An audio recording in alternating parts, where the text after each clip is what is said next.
5e vidéo et dernière du tutoriel 9.2 Onto the Plane. Nous venions sur la précédente vidéo faire un passage of time.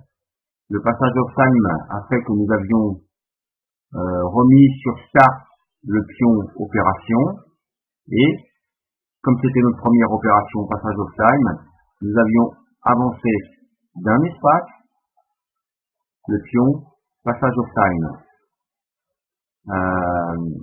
Faites attention, au bout du troisième passage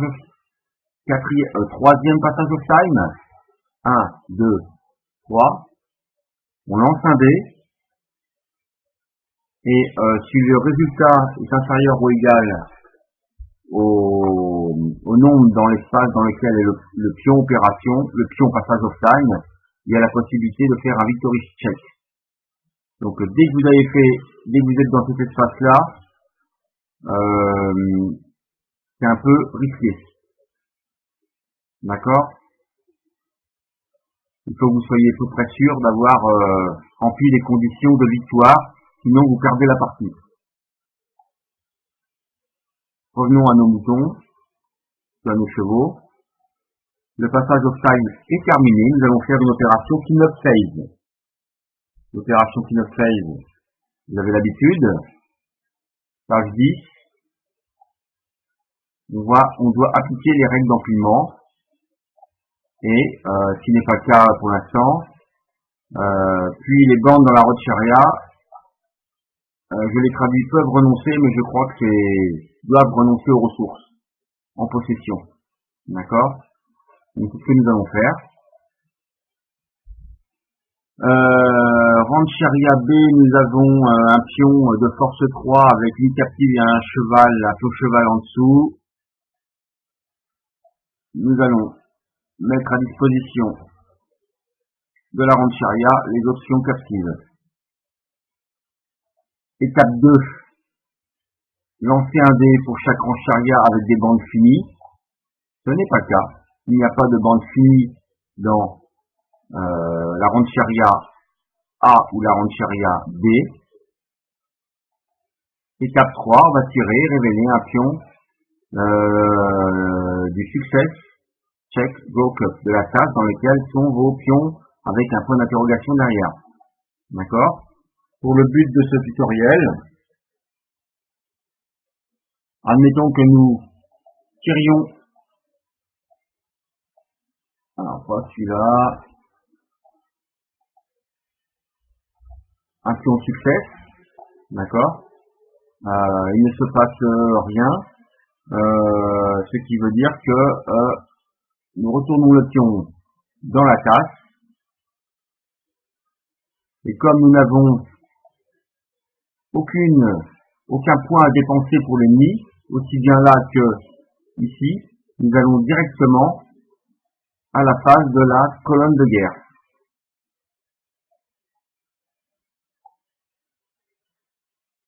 Phase de la colonne de guerre, qui consiste à tirer une carte, regarder sa partie haute pour la partie mouvement. C'est ce que nous allons faire. Alors, cette carte-là, est défaussée, et je vais tirer une carte du War Deck, d'accord?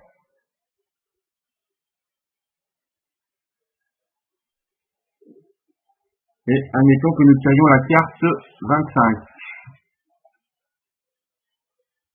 Voilà.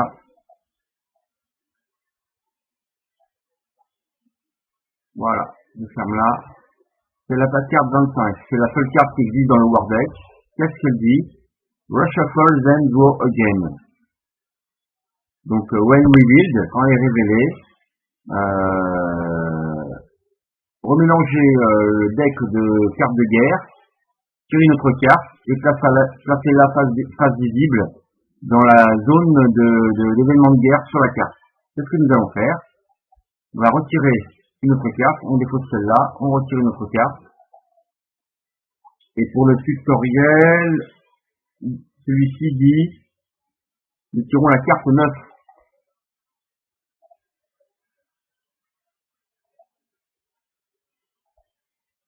Carte 9 ici. Ok.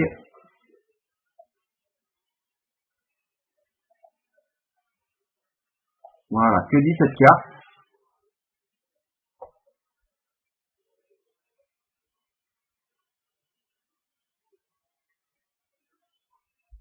C'est une colonne de guerre du sud qui bouge de 2 espaces et une colonne de guerre de l'ouest qui bouge d'un espace. Nous n'avons pas de colonne de guerre dans le sud ni dans l'ouest. La partie haute ne s'applique pas. Maintenant, nous devons lancer un dé pour voir si la colonne de guerre réduit sa force de 1. Nous allons lancer un dé et que nous lancions un dé et que le résultat est un 5. Donc il ne se passe rien, il faut que le résultat soit inférieur ou égal. La colonne de guerre a une force de 2, le pion à droite du raid, donc le résultat de 5 est trop haut, donc nous ne pouvons pas réduire la colonne de guerre. D'accord? Nous allons tirer notre carte de guerre. On suit bien l'étape. On tire d'abord une carte, on applique sa partie mouvement. On regarde s'il y a une réduction de la carte de guerre, réduction de la force de la colonne de guerre, et ensuite on retourne une autre carte. Le tutoriel nous dit de tirer la carte 19. Bien sûr, tout ça est aléatoire quand vous jouerez au jeu. Hein. Carte 19, ok.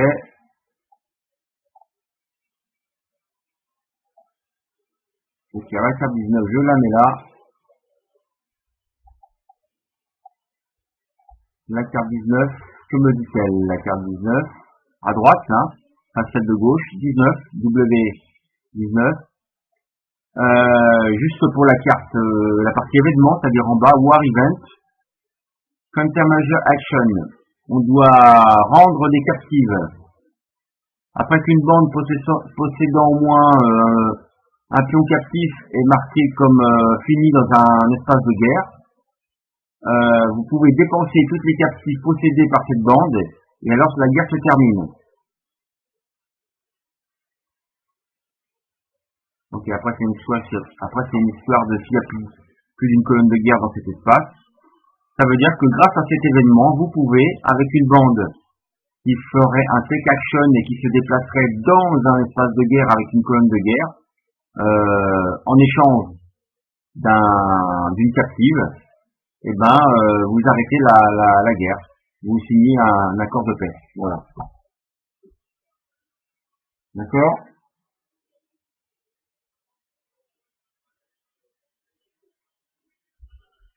Alors, vous vous souvenez, nous avons 0 point de culture, qui est très très dangereux. Il faut éviter de rester avec 0 point de culture. Donc maintenant, une fois que la phase de la colonne de guerre est terminée, c'est à nous de prendre des opérations. Nous allons faire une opération du joueur. Nous allons prendre l'opération culture, qui consiste simplement à prendre des points de culture. On va gagner 1 point de culture pour chaque territoire contenant une rente charia. D'accord? On a une rente charia dans le territoire Upper Arkansas. Nous avons une rente charia en Lower Arkansas. Ça veut dire que nous prenons, vous laisse deviner, 2 points de culture. 1, 2. Ok?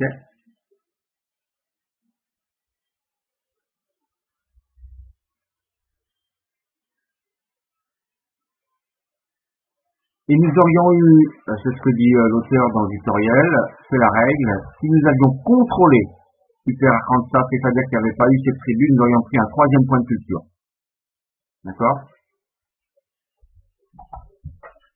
Allons-y, maintenant que notre opération culture est terminée, nous allons avancer le pion opération d'un espace.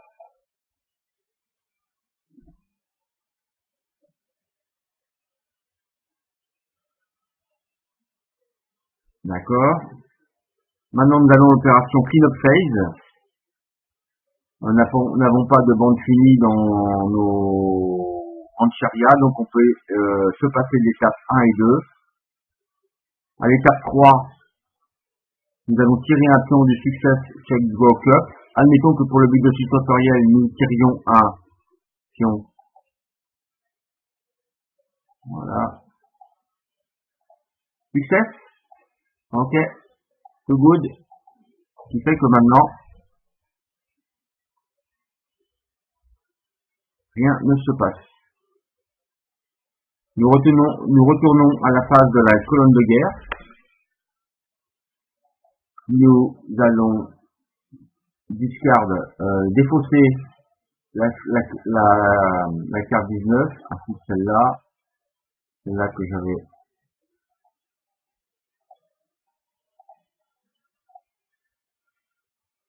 Je pense que j'avais mis toutes mes colonnes, plein de cartes de guerre ici, voilà. Maintenant, nous allons tirer la carte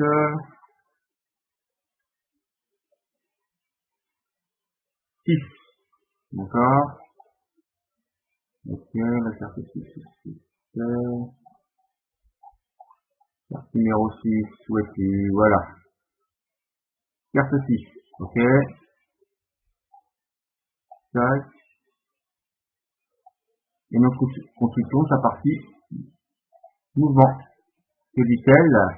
Je vais enlever ça pour que vous ne soyez pas gênés. Cette carte de colonne de guerre nous dit que la colonne de guerre de l'Est bouge d'une case, bouge d'une espace, l'Ouest un espace et le Nord un espace. Donc on va aller bouger la colonne de guerre du Nord d'un espace.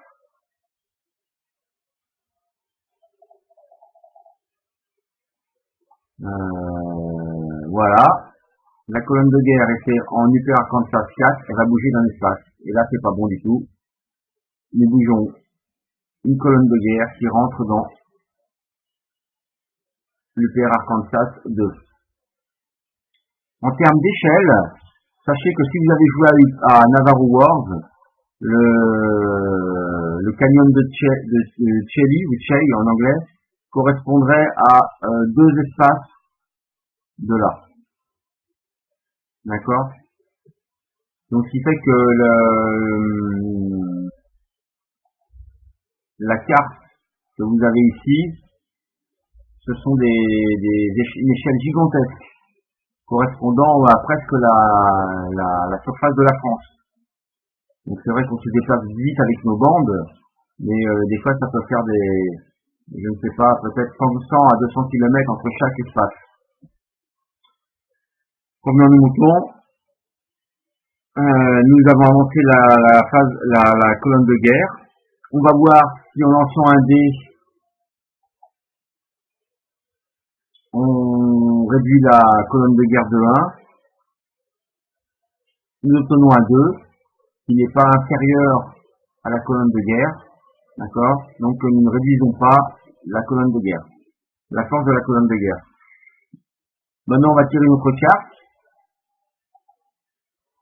Le tutoriel nous dit de tirer la carte 20 fois.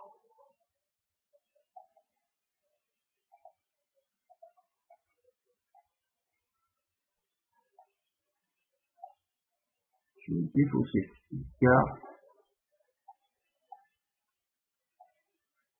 Il me faut la 23. 23. C'était au-dessus. Ok. Normalement, c'est la 23 ici. On va voir ici.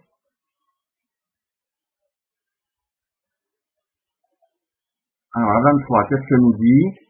Quand elle est révélée, higher stakes, à la fin de cette opération, d'une opération clean phase, il y a au moins une colonne de guerre en jeu, moins 1 point militaire.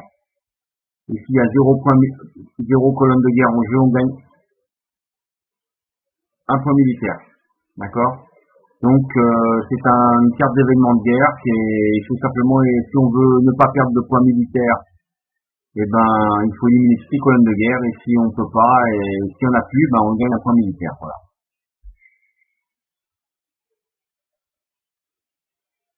Certaines cartes qui arrivent comme ça en jeu, vous ne pouvez rien faire contre elles, comme dit l'auteur.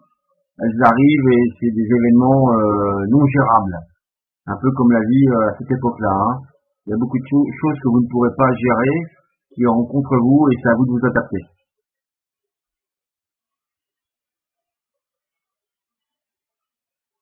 Donc, étape 4 de la colonne de guerre, ne s'applique pas. Maintenant, on va à l'étape 5.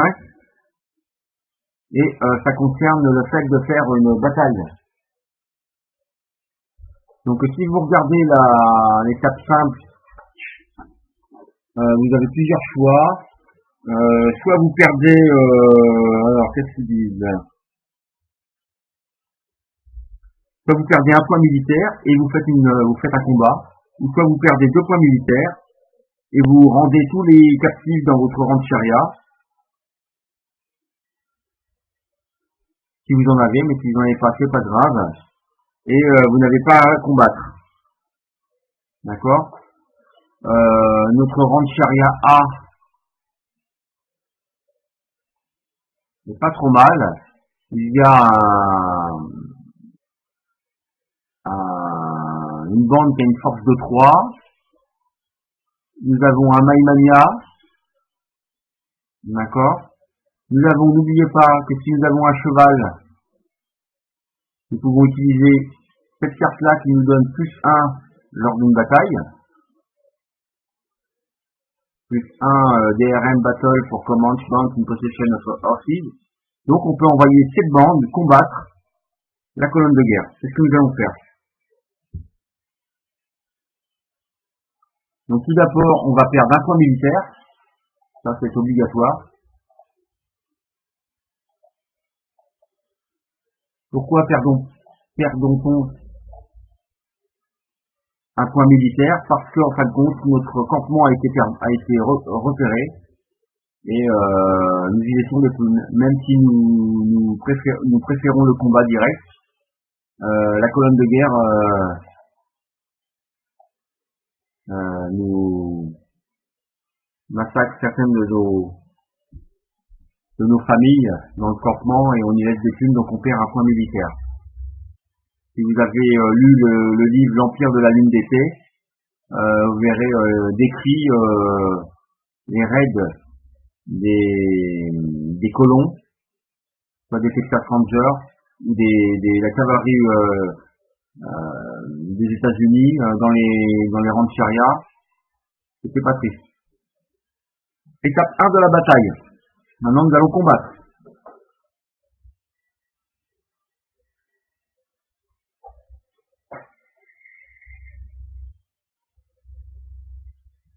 Alors, nous sommes dans une grande charia, donc l'unité commande, l'unité qui va combattre, je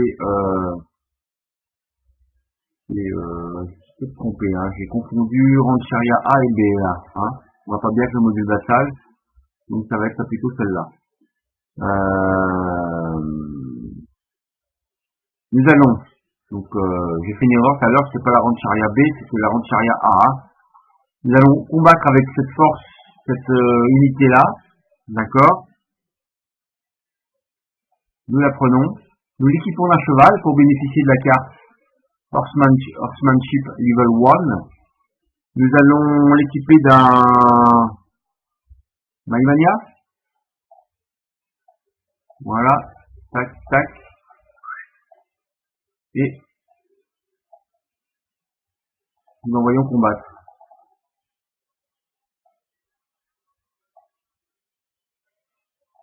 Voilà, nous la sortons là et l'unité va combattre. Voilà. Nous n'avons pas de fusil, de guns. Nous n'avons pas ce fameux pion là ça aurait été bien utile, hein. Ce pion là aurait bien été utile.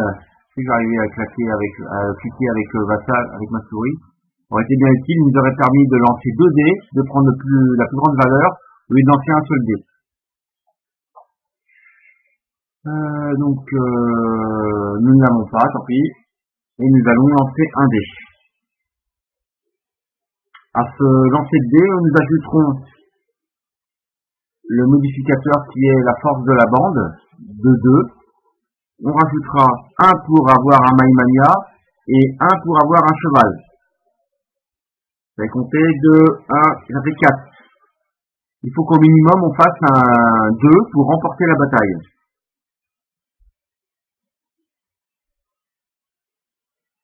Ah oui, j'ai oublié le chiffre en blanc sur la colonne de guerre, sur le pion indien, là, il a -0. D'accord? Donc ça ne vient pas modifier notre résultat du lancer de dés. Vous verrez qu'il y a des modificateurs qui peuvent aller jusqu'à -2, -3, -4. Donc pour l'instant, nous obtenons un 4 non modifié par la force de la colonne de guerre.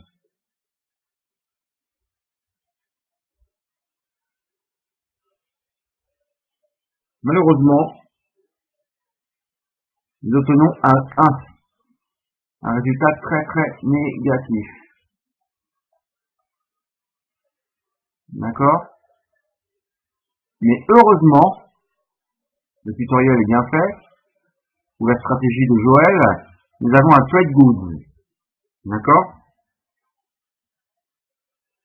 Le trade goods vous permet, pour une bande qui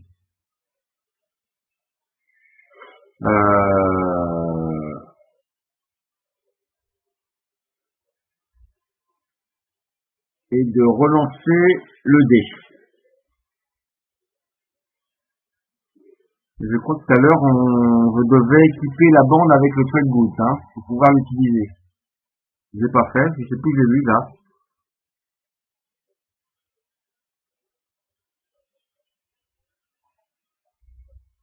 Vous vérifierez dans la règle. Je ne sais plus s'il fallait l'équiper ou pas l'équiper. C'est possible de l'utiliser. Donc, on équipe notre bande avec le trade goods et on dépense ce trade goods pour pouvoir relancer le dé. Je le remets dans Out of Play, il est dépensé. Et maintenant, le nouveau lancer de dé s'applique, même si ce résultat ne nous plaît pas. Donc, pour le but de ce scénario, je principe.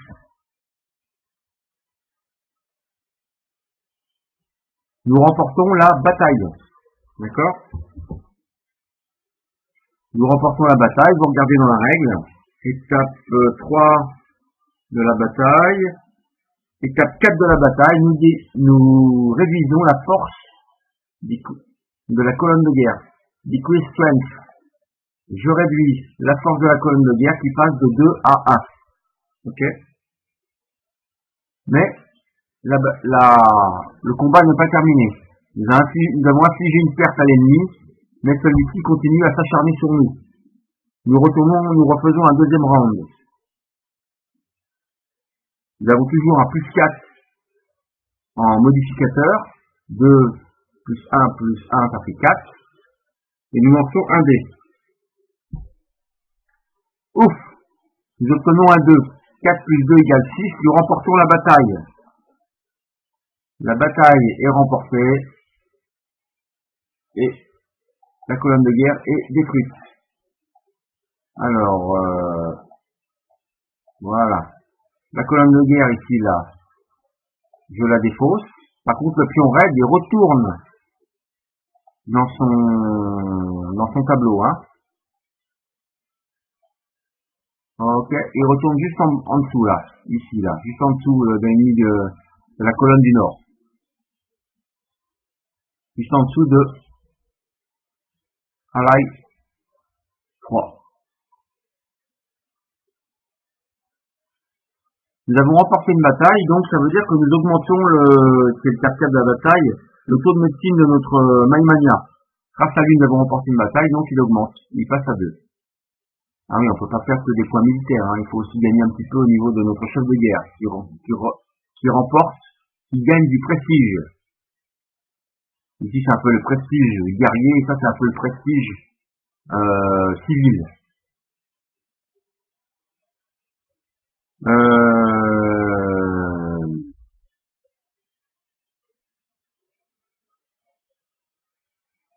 Nous retournons la bande dans le stock et nous déstockons les ressources, voilà, qui étaient sous notre bande. Voilà. Ok?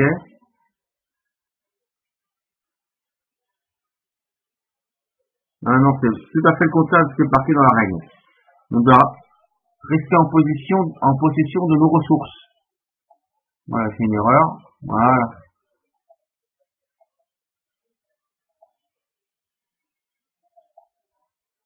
Voilà, on reste en possession de nos ressources.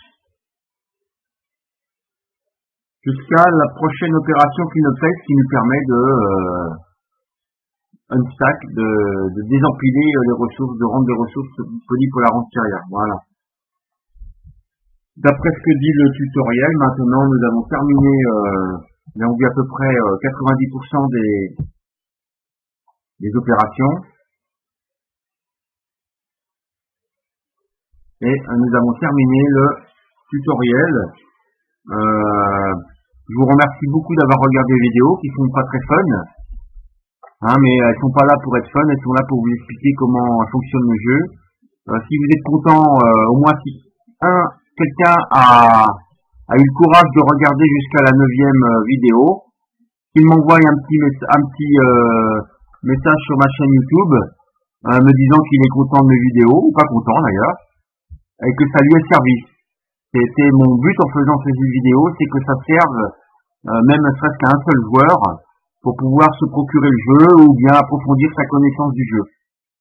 Je ne prétends pas avoir une maîtrise totale du jeu, loin de moi cette idée, mais simplement de vous faire partager une passion que j'ai sur les Indiens et les deux jeux de cette série-là.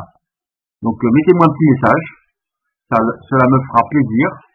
Si vous avez regardé cette 9e vidéo, merci beaucoup. Il y en aura d'autres qui vont suivre. Dès que j'en aurai le courage, j'attaquerai les vidéos sur Navarro Wars et ainsi qu'un petit guide de stratégie sur le jeu. Merci.